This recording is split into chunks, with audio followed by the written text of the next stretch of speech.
Alright guys, so in keeping with our previous theme of creating the Twitter character count functionality, we want to improve this a little bit because as nice as it may be telling the user that they have written 182 characters and that they've gone over by 42 characters, it would be a lot nicer if we simply enforce this rule by removing the extra characters. So for example, if I head over here and I paste in a huge paragraph, then you can see that it gets cut off at 280 characters and all the rest is deleted. So how can we implement this using JavaScript? Well, first we have to learn about a function called slice. And just as its name suggests, it basically allows you to slice and dice your strings to separate them into individual characters. Now, let me show you how slice works. So I'm going to go ahead and select these two lines, and I'm going to comment out all of them by holding down the command key and hitting /. Now, on Windows, it's holding down Control and hitting the /, but it does exactly the same thing.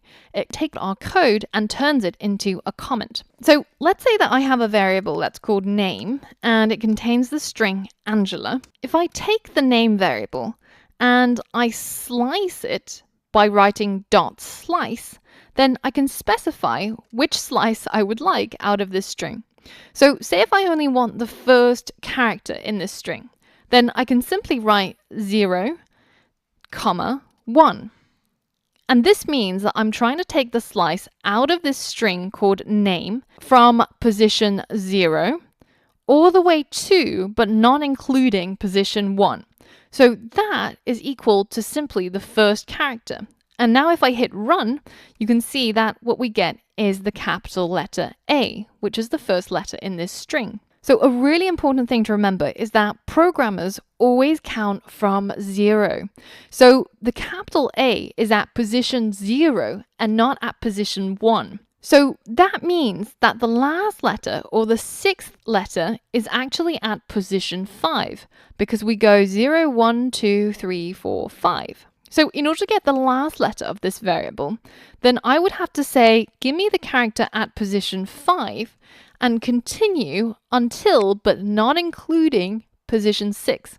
And of course, there is no character at position 6, but by saying 5, 6, we're only grabbing the last character at position 5, which is of course the lowercase letter a. Now, I can also grab a bigger slice by having a larger range inside here. So for example, if I wrote name.slice 0, 3, can you predict what the output will be based on this code? So the slice that starts off with the first character or the character at position 0 and then ends before the character at position 3. So remember 0, 1, 2, 3? That means that our output should be ANG. And that's exactly what we get. So a quick shortcut to know how many characters you're actually slicing is to simply take the upper bound and minus the lower bound. So 3 minus 0 is 3. So that means you get 3 characters out. If I wrote instead 1, 5, 5 minus 1 is 4. So I should be getting 4 characters out. And indeed, that's what happens. So let's say that we have a string, ABC, and we use the slice function on it. Then it allows us to separate the string into separate characters. But more importantly, we can pick and choose which slices we would like out of this original string. So for example, if you write 0, 1, then you end up slicing at position 0 and then slicing at position 1. So you end up with the first character of the string, which in this case is A. Now it's really important to remember that programmers always count from 0. So the first character is always at position 0. And that means that the third character, rather unintuitively, is actually at position 2. Now, what about this case? What if we try to slice 1, 3? What is the outcome? Well, we start off at position 1.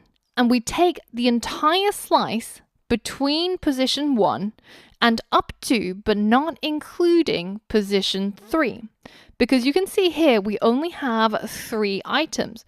one at position 0, one at position 1, and the last one at position 2. So by slicing from 1 to 3, then we end up with the characters BC. So this is what the syntax looks like. The function is called slice, and you give it two numbers, the starting position and the ending position. And you can't just write slice, you also have to specify what you want to slice. So bread.slice, or in our case, the name of a variable.slice. And it's really important that you keep to this syntax for your code to work. Now, once you're comfortable with the slice function, I want you to implement this Twitter character counter yourself by using what we learned about JavaScript. So you should be able to write some code that creates a prompt, and when you paste in a large paragraph of text, then it should give you an alert that cuts your tweet down to only 140 characters. So this will require what you've learned in this lesson about slice, as well as some of the knowledge from previous lessons. So pause the video now and see if you can complete this challenge. All right, so let's delete these few lines of code and let's uncomment our code here, which is exactly the same as commenting. So Command or Control plus /, and this now becomes highlighted as code and treated as code. So we've got a variable that's called tweet that gets bound to whatever the user enters in the prompt. And then we want to write an alert that cuts down the tweet to 140 characters. So we can create a variable called tweet under 140. And remember, we can't create variables with names that begin with numbers, but it can contain numbers. So tweet under 140 is going to equal to tweet, so that's whatever the user put into the prompt, dot slice, and then the all-important numbers. So in order to get the first 140 characters, we have to write 0, 140. And if we use that trick that we did before, which is where we try to calculate the range, then if we take 140 minus 0, that's 140 characters, starting from the first character. So now let's put a semicolon, and in the alert, we'll simply alert the tweet under 140 back to the user. So I'm going to go ahead and copy this long paragraph first, and then I'm going to hit enter and run our code. Then I'm going to paste in that long paragraph, hit OK, and I get back 140 characters, cutting it off at the 140th character. And if you want, you can go ahead and count this or use the dot length to get the computer to check it for you. Now, there might be a few variations on this solution, and that's totally fine. As long as it does exactly the same thing, then I'm happy that you've completed the challenge. Now, there's one way of dramatically cutting down these 3 lines of code into one, which some of you guys might have done, and that is removing the need for these variables. So we can, for example, take the value of this variable, tweet under 140, and replace it in here in the alert. And that allows us to delete this line.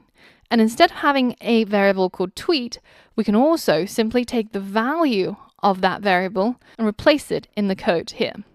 And that allows us to get rid of this first line. And this will work exactly the same as before. Now, in the next lesson, the final thing that we're going to explore with strings is how you can change the case of your string. So for all of that and more, I'll see you on the next lesson.